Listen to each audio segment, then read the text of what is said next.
माँ, ये गुड्डू कब मरेगा? एक दुख भरी कहानी। एक दिन ठेले पर भार अधिक होने के कारण रामू उसे ठीक से संभाल नहीं पाया और तेज गति से आती ट्रक से भिड़ गया। अगले ही पल उसकी मौत हो गई और उसके पीछे रह गई उसकी पत्नी जानकी और दो छोटे छोटे बच्चे, गुड्डी और गुड्डू।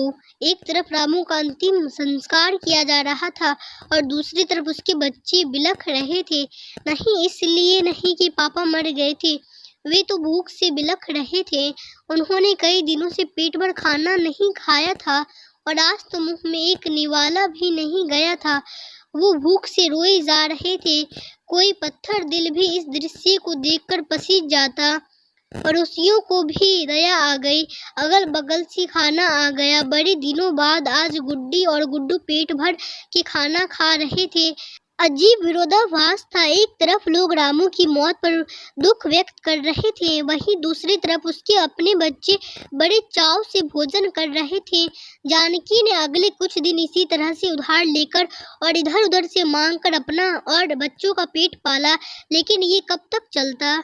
लोगों ने मदद करना बंद कर दी। जानकी पागलों की तरह काम खोजने लगी, लेकिन तमाम कोशिशों के बावजूद भी किसी ने उसे काम नहीं दिया।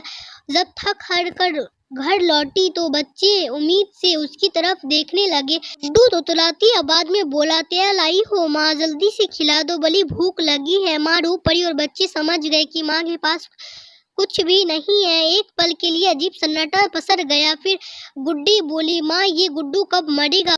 पागल हो गई, ऐसा क्यों बोल रही है? माँ ने डांटते हुए बोला, माँ जब पापा मरे थे तो उस दिन हम लोगों को पेट भर खाना मिला था। गुड्डू मरेगा तो फिर खाना आएगा ना? गुड्डी की बातें सुनकर माँ की आंखें फटी की फटी रह गई। उसके पास गुड्डी की बात को कोई जवाब ना था। दोस्तों, ये सिर्फ एक कहानी नहीं है, ये दुनिया के करोड़ों लोगों की हकीकत है।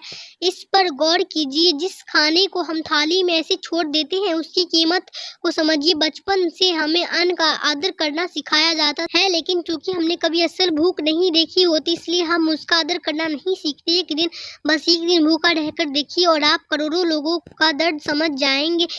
चलिए हम प्रण करें कि हम कभी भी अन्न का अपमान नहीं करेंगे, हम कभी भी खाना बर्बाद नहीं करेंगे, हम कभी भी होटल जाकर दो लोगों के बीच चार लोगों का खाना नहीं मंगाएंगे। चलिए अन्न को बचाएं और उससे ऐसे लोगों तक पहुंचाने का प्रयास करें जिन्हें इसकी सचमुच जरूरत है।